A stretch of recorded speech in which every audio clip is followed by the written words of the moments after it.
খেয়াল করে দেখেন। ভাই আপনি কে? আর এই কবরটা কার? আর এখানে আপনি বসে কান্না করতেছেন কেন? ভাই এই কবরটা আমার, আর আজকে থেকে 30 বছর আগে আমি মারা গেছি। কি কোন ভাই, আপনি কি আমার সাথে মজা করতেছেন? আমার এই কবরটায় যে পরিমাণ শাস্তি দিতেছে, যে পরিমাণ কষ্ট দিতেছে, আমি আপনার সাথে মজা করার অবস্থায় নাই ভাই। কেন ভাই, কি হয়েছে আপনার সাথে এই কবরের ভিতরে? কি আর বলবো আমি আপনাকে, আমি এই দুনিয়ার মায়ায়, দুনিয়ার টাকা পয়সার লোভে পইরা আমি আমার আখেরাতকে ভুলে গেছিলাম। আখিরাত ভুলে গেছেন? বিষয়টা বুঝলাম না, একটু বুঝায় বলেন তো। তাহলে শোনেন, আমি প্রতিদিনই ভাবতাম যে কাল থেকে 5 ওয়াক্ত নামাজ পড়ব, কালকে আবার ভাবতাম পরের দিন থেকে 5 ওয়াক্ত নামাজ পড়ব, পরের দিন ভাবতাম এই সপ্তাহে তো নামাজ পড়িই নাই, সামনের জুম্মা থেকে 5 ওয়াক্ত নামাজ নিয়মিত পড়ব। এরকম করতে করতে আমার যে কখন মৃত্যুর ডাক চলে আসছে আমি নিজে টেরও পাই নাই।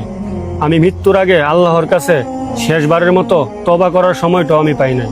ভাই বিশ্বাস করেন, এই কবরের ভিতরে আমি এখন অনেক কান্না করি, অনেক আফসোস করি, আর আফসোস করি এই কথা ভাইবা, আমি যদি আর একটা বারের জন্য দুনিয়াতে ফেরত যাইতে পারতাম, বিশ্বাস করেন ভাই, আমি এক ওয়াক্ত নামাজ কখনো কাজা করতাম না। ভাই আমি আপনার সব কথা বুঝতে পারছি, এখন আপনি বলেন আমি আপনার জন্য কি করতে পারি? ভাই আপনি আমার জন্য বেশি বেশি করে দোয়া করিয়েন, আর আজকে থেকে আপনি আপনার এই জীবন পরিবর্তন করে ফেলেন, দিনের পথে ফিরে আসেন, আজকে থেকে 5 ওয়াক্ত নামাজ পড়েন। আর একটা কথা মনে রাখবেন ভাই, সব সময় মৃত্যু কখনো শিশু এবং বৃদ্ধ আর বয়স দেখে আসে না, কার মৃত্যু কখন চলে আসে কেউ বলতে পারে না ভাই। তাই সব সময় 5 ওয়াক্ত নামাজ পড়ার চেষ্টা করবেন। ভাই আল্লাহর রহমতে আপনি এখনো সুস্থ সবল আছেন, এখনই বাড়িতে যান, যায়া 5 ওয়াক্ত নামাজ পড়েন, আল্লাহর কাছে তওবা করেন, কারণ তওবার দরজাটা এখনো আপনার জন্য খোলা আছে। আর মৃত্যুর আগে ভাই যতটুকু পারেন বেশি বেশি আমল করবেন, আল্লাহর কাছে জীবনে যত পাপ করছেন সমস্ত পাপের জন্য ক্ষমা চান। ভাই কোরআনে কিন্তু স্পষ্টভাবে লেখা আছে, কুল্লু নাফসিন যায়কাতুল মউত, প্রত্যেকটা প্রাণীকে একদিন মৃত্যুর স্বাদ গ্রহণ করতে হবে। ঠিক তেমনি আপনারও একদিন আমার মতো এই কবরের মধ্যে আসতে হবে।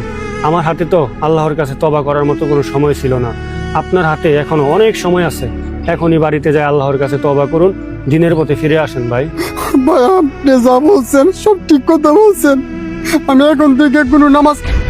ভাই ভাই ভাই ভাই, কি জঙ্গলে তো কবরটা ছিল, কবরটা কই? বুঝছে বুঝছে বুঝছে সে কবরটা, এই কবরটাই তো মনে হইতাছে ওই সে গাছ। আল্লাহ এই কবরে যে আছে তার জীবনের সমস্ত গুনাহ মাফ কইরা তারা জান্নাত নসিব করো। আল্লাহ আমি আজকে